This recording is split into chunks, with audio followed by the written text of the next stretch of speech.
Every year, millions of gardeners unknowingly run the exact same experiment. They walk into a garden center.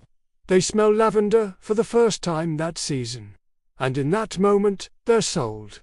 It smells like the south of France. It feels effortless. It feels timeless. So they bring it home. They choose the best spot in the garden. They improve the soil. They water it carefully. They check on it every day. And then something starts to shift. The green fades. The stems harden. The flowers stop coming. And within weeks, sometimes days, that perfect plant begins a slow, quiet collapse. So they go back and buy another one. And the cycle repeats. Not once, not occasionally, millions of times, every single year. And here's the uncomfortable truth. That cycle isn't random. It's predictable. It's repeatable. And for the people selling lavender, it's incredibly profitable. Because a plant that dies consistently is a plant that gets purchased repeatedly.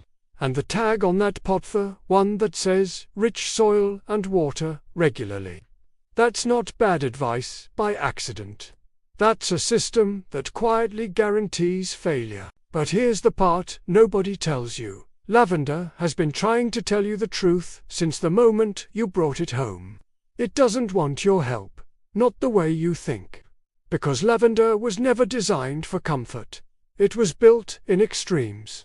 Dry, rocky hillsides, relentless sun, soil so poor most plants wouldn't even attempt to grow there. Months without real rain, and in those conditions, lavender doesn't struggle. It dominates. It grows stronger, more fragrant, more resilient. So when you take that plant and place it in rich, moisture-holding soil and water it like everything else in your garden, you're not helping it. You're putting it in the exact conditions it evolved to escape. You're not growing lavender. You're slowly suffocating it. And today, that ends. Because once you understand what lavender actually is, everything changes. The first thing you need to understand is this. Lavender doesn't die from neglect. It dies from moisture. Not obvious moisture, not standing water. Subtle moisture. The kind that lingers just long enough to quietly destroy the roots from below. Most garden soils, especially the expensive ones, are designed to hold water. That's considered a benefit.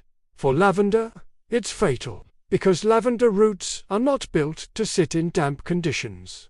They expect extremes, water, and then dryness, not constant comfort.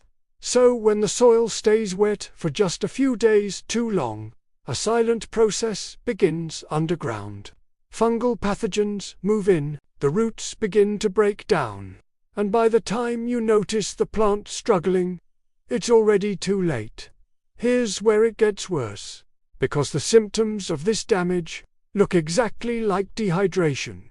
The plant droops, the leaves dull, and your completely logical instinct, is to water it more, which accelerates the damage, which speeds up the death, and suddenly, the very act meant to save the plant is what kills it. This is why so many gardeners fail with lavender. Not because they don't care, but because they care too much. In the wrong direction. Now, here's the shift. Lavender doesn't want rich soil. It wants resistance.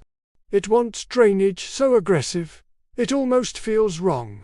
The kind of soil where water disappears instantly, where dryness returns quickly, where roots are forced to breathe, not sit. That's where lavender finally relaxes. That's where it starts behaving the way it's supposed to. And once that foundation is right, something else changes. Growth.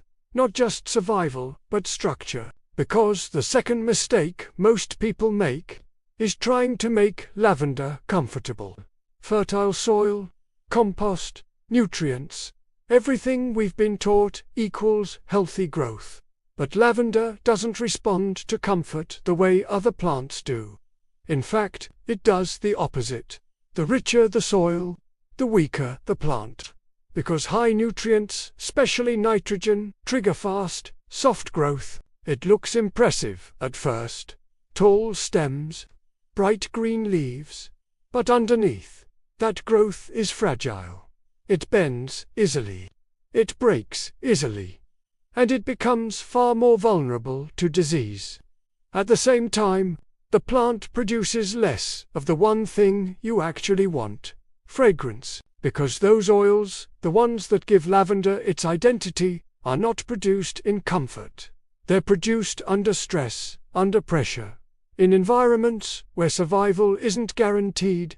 So when you remove that pressure, you remove the very thing that makes lavender valuable.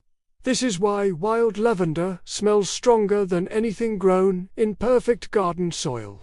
It's not an accident. It's a response. And when you understand that, you stop trying to improve the soil, and you start letting it stay imperfect. Then comes the hardest shift of all. Water, because everything in gardening teaches you to stay consistent. Water regularly, stay on schedule, keep things balanced. Lavender rejects that entirely. Once established, it doesn't want your water. At all. Not occasionally, not weekly, almost never. In most climates, natural rainfall is already more than enough, which means every extra watering is unnecessary at best and harmful at worst. This is where most people struggle, because doing less feels wrong. It feels like neglect. But with lavender, restraint is the skill. The less you interfere, the better it performs. And when you finally accept that, something strange happens. Lavender becomes easy. Not because you're doing more, but because you've stopped doing what was hurting it. From there, everything builds. The structure of the plant, the lifespan, the way it ages. Because lavender doesn't stay young on its own. Without the right pruning, it slowly turns into something unrecognizable. Woody, sparse, exhausted, and most people only realize this after the plant has already declined. Because lavender operates on a rule almost nobody explains clearly. It has two types of growth, living green and permanent wood. And once something becomes wood, it doesn't come back. Cut into it, and that part is gone. Which means every pruning decision is irreversible. And that's where most people make the mistake. They wait too long. They let the plant age uncontrolled, and then they try to fix it by cutting it back aggressively. But lavender doesn't regenerate like other plants.